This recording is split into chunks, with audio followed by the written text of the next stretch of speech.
Graça e a paz do nosso Senhor Jesus Cristo. Eu sou o pastor Eutíquio Alves. Sejam todos bem-vindos ao nosso canal História da Igreja com H.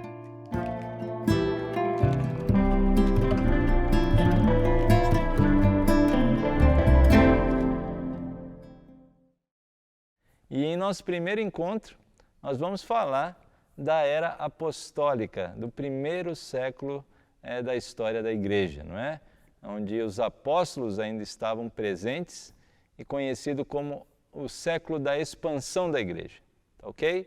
E para a gente começar, eu quero ler um texto da Palavra de Deus justamente no momento em que o Senhor Jesus Cristo vai subir aos céus, né, terminando o seu ministério terreno, e ele deixa essa ordenança para os seus discípulos. Essa passagem se encontra no livro de Atos dos Apóstolos, e nós vamos ler dos versículos 6 até o versículo 11. Diz assim a palavra do Senhor. Então os que estavam reunidos lhe perguntaram: Senhor, será este o tempo em que restaures o reino a Israel? Respondeu-lhes: Não vos compete conhecer tempos ou épocas que o Pai reservou pela sua exclusiva autoridade, mas recebereis poder ao descer sobre vós o Espírito Santo. E sereis minhas testemunhas, tanto em Jerusalém, como em toda a Judéia e Samaria e até os confins da terra. Ditas estas palavras, foi Jesus elevado às alturas à vista deles, e uma nuvem o encobriu dos seus olhos.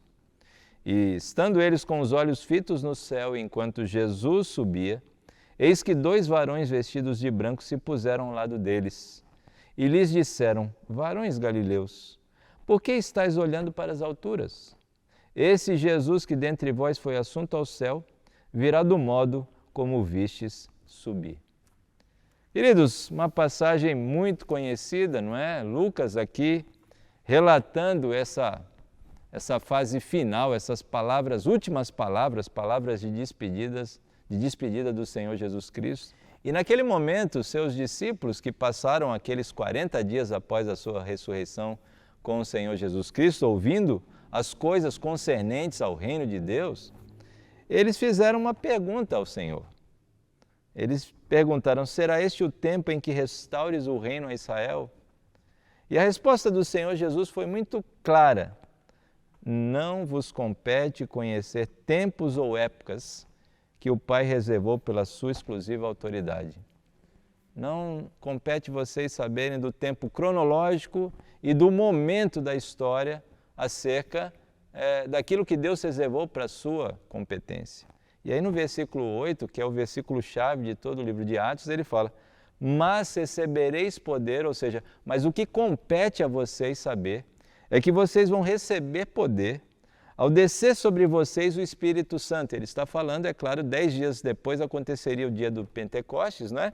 E eles receberiam poder e seriam testemunhas do Senhor Jesus Cristo, começando por Jerusalém, depois em toda a Judéia, depois em Samaria e até aos confins da terra. E tendo dito essas palavras, o Senhor subiu aos céus e ali ficaram os seus apóstolos nessa expectativa de receberem poder, esse poder, a palavrinha dinamis, não é? Poder, capacitação, habilitação, para poder serem testemunhas oculares de tudo aquilo que o Senhor havia feito durante aqueles cerca de 3 anos que conviveu com eles. E é interessante que o Senhor aqui deixa tarefas difíceis.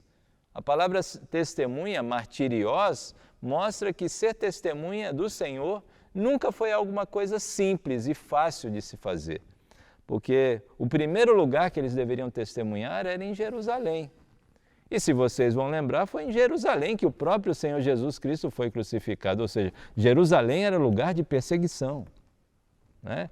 Depois eles teriam que ser testemunhas do Senhor em toda a Judéia. Isso significa que eles deveriam também anunciar a Cristo entre os seus patrícios, aqueles que rejeitaram o Senhor Jesus Cristo. Depois eles teriam que romper os preconceitos e falar de Jesus também em Samaria.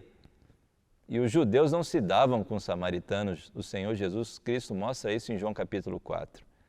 E por último, eles deveriam perseverar e testemunhar de Jesus até os confins da terra. Queridos, A trajetória de Atos dos Apóstolos mostra exatamente o cumprimento de Atos capítulo 1, versículo 8. Depois que eles receberam o poder do Espírito Santo de Deus, lá naquele momento fantástico, lá em Atos capítulo 2, na descida do Espírito Santo, eles não temeram mais nada, nem autoridade alguma, e seguiram em frente, cumprindo essa comissão deixada pelo Senhor. E esse primeiro século, que é conhecido como século de expansão da igreja, nós percebemos o agir de Deus na vida desses 12 homens de uma maneira muito sobrenatural. Aliás, aqui nós ainda tínhamos 11, né? Porque depois eles foram escolher aquele que ocuparia o lugar de Judas, né? E foi Matias o escolhido por Deus, né? Porque não foi eleito, né? Ele foi escolhido por sortes, inclusive para mostrar que um apóstolo é alguém que foi comissionado somente e diretamente por Deus, assim como também o próprio apóstolo Paulo. E aí a gente olha para esse momento da história, a gente está falando aqui aproximadamente do ano 30 da era cristã, não é? E quando a gente vê até o final do século, ou seja, cerca de 60, 70 anos de história, esses 12 homens impactaram a sociedade. E eu gosto muito de olhar para esse primeiro momento da história da igreja, chamada igreja primitiva, não é? Que, apesar de começarem com os judeus cristãos, o evangelho se expandindo através do grande apóstolo Paulo e chegando até os gentios, e de uma forma surpreendente, extraordinária. Queridos, no final do primeiro século, a existência da igreja atingiu um crescimento fantástico. Olha, o Império Romano tinha cerca de 5 milhões de metros quadrados de extensão e com cerca de 50 a 60 milhões de habitantes. E nesses 70 anos de história da igreja, 12 homens, que foram os primeiros a serem usados pelo Senhor, fizeram com que o evangelho se expandissem a cerca de 5% das pessoas do império, ou seja, cerca de 3 milhões de pessoas se tornaram cristãs pelo impacto da vida desses homens aqui da palavra de Deus. É fantástico isso, não é? E é claro que a gente tem a boa mão do Senhor, que é o Senhor da história, claro, né? Permitindo, né, essa convergência de todos os fatos, primeiro para a vinda do Senhor Jesus Cristo, que Gálatas 4:4 chama de a plenitude dos tempos, e por esse legado deixado pelo nosso Senhor Jesus Cristo, esses homens aqui, depois que viram o Senhor Jesus Cristo ressurreto, nunca mais foram as mesmas pessoas. Até o próprio apóstolo Pedro, aquele que havia negado o Senhor Jesus Cristo diante de pessoas comuns, ele agora, depois desse momento aqui, do poder do Espírito Santo na sua vida, ele juntamente com todos os outros apóstolos foram testemunhas fiéis do Senhor Jesus Cristo. Não deixaram mais serem abalados nem por autoridades do Sinédrio ou quem quer que fosse.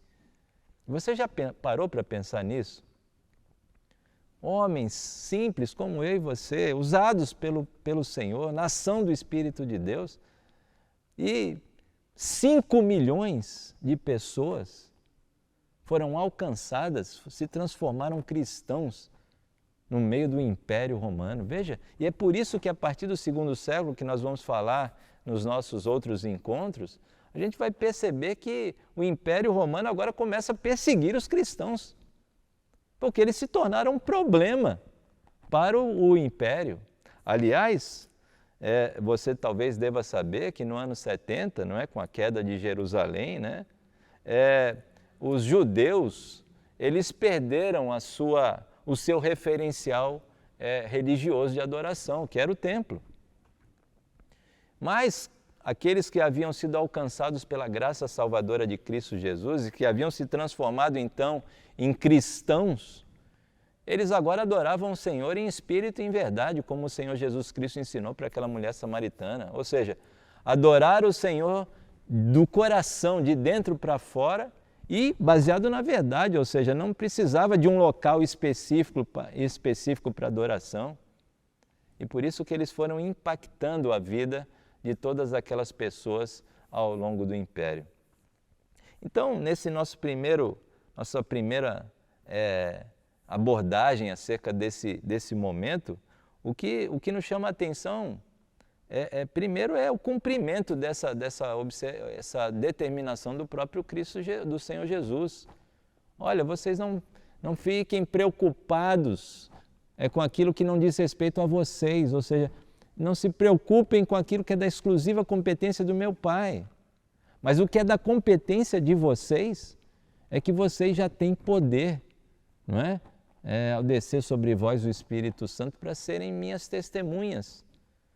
E sofrendo perseguição, não é? No meio de pessoas próximas como os judeus, não é? Isso é Judéia, vencendo preconceitos, falando de Jesus até em Samaria, em qualquer lugar, e chegando por perseverança até os confins da terra. É claro que existiram também fatores humanos que Deus utilizou para facilitar essa expansão do Evangelho por todo o Império. O primeiro deles era a unidade política, porque os romanos estabeleceram uma unidade política em todo esse vasto império, não é? E havia uma grande facilidade de acesso a várias regiões do império, né? Aquelas estradas que foram construídas pelo império, não é? E facilitavam a mobilidade, né? A movimentação das pessoas, inclusive por eles terem estabelecido a chamada Pax Romana, não é? A paz por todo o império. Um outro fator também importante que ajudou nessa expansão, né, além, é claro, da mão de Deus, foi a unidade linguística, não é? Porque após as conquistas de Alexandre o Grande, o grego passou a ser a língua franca em toda a bacia do Mediterrâneo, não é? Todos os povos que habitavam ali usavam o grego para se comunicar. E veja, Deus usou justamente o Novo Testamento na língua original grega, justamente para ter facilidade na expansão da sua palavra. E não é à toa que o apóstolo João, escrevendo o seu primeiro capítulo do seu Evangelho, ele diz assim: no princípio era o Verbo, e o Verbo estava com Deus, e o Verbo era Deus. E o Verbo ali, no original, não é? Logos ou logos, era justamente na mentalidade filosófica grega, era essa linguagem, né, entre Deus e a sua criação. Não é? Logos era o mediador. É claro que no conceito grego não era entendendo que Jesus era o mediador, mas os cristãos utilizavam a própria língua como um método de evangelização. Está vendo? A Bíblia fala do Logos. E vocês entendem do Logos, só que entendem de maneira equivocada. E a gente vai falar que o Logos é Jesus, é o mediador entre Deus e os homens. E outro fator que também ajudou nessa expansão foi o monoteísmo dos judeus, né? As sinagogas judaicas espalharam essa ideia do monoteísmo por todo o império. Então a gente tem esses três fatores também que ajudaram para a expansão do Evangelho por todo o Império. E eu gostaria também de falar, citar aqui, por exemplo, para onde esses apóstolos foram. Porque, é claro, eles foram, começando por Jerusalém, iriam para a Judéia, Samaria, chegando até os confins da terra. Baseado nas tradições da igreja, o apóstolo Pedro, por exemplo, ele foi morto em Roma mesmo, né, crucificado de cabeça para baixo, porque ele não se achou digno de ser crucificado igual ao Senhor Jesus Cristo. João foi líder da igreja na Ásia Menor, não é? Foi exilado na ilha de Patmos, né? E ali ele escreve o livro do Apocalipse, né? Como nós sabemos, provavelmente no meado da última década do primeiro século, 94, ano 94, ano 95. Tiago, que era o irmão de João, a tradição espanhola relaciona a origem da sua igreja com o apóstolo Tiago. Tanto é que lá na Espanha existe um caminho chamado Caminho de Santiago, que é justamente Tiago da Escritura, não é? Tiago, irmão do Senhor Jesus Cristo, foi o líder da igreja em Jerusalém, não é? Esse foi morto a pauladas, ou seja, eles todos sofreram pela palavra do Senhor. André pregou nas regiões da Ásia Menor e também na Grécia. Judas Tadeu foi desenvolver atividades evangelísticas na Pérsia. Mateus na Etiópia e Tomé na Índia.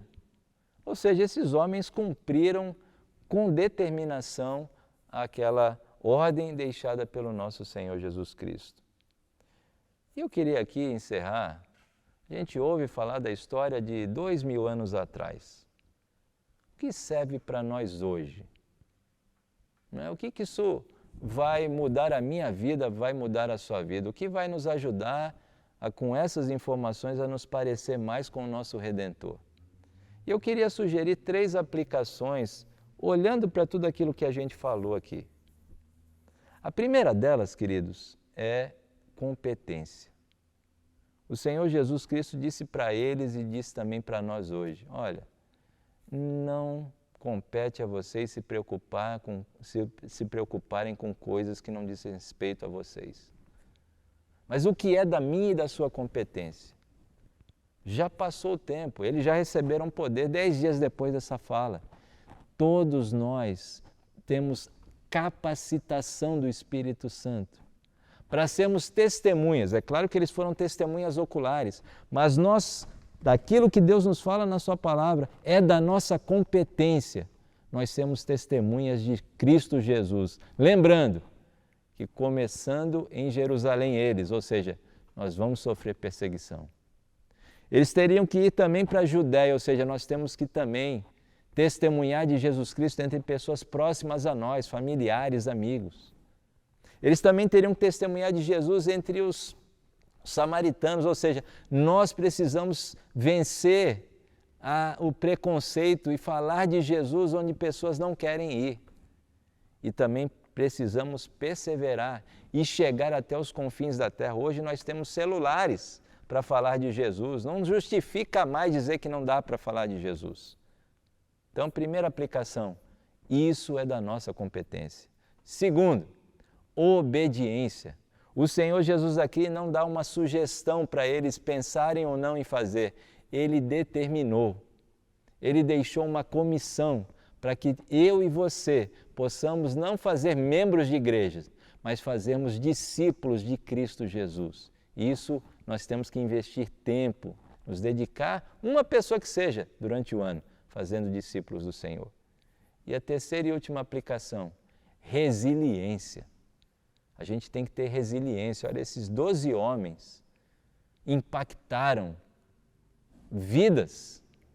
Cerca de 3 milhões de pessoas em 70 anos foram alcançadas graças ao esforço de 12 homens comuns, como o John MacArthur escreve no seu livro, 12 homens comuns.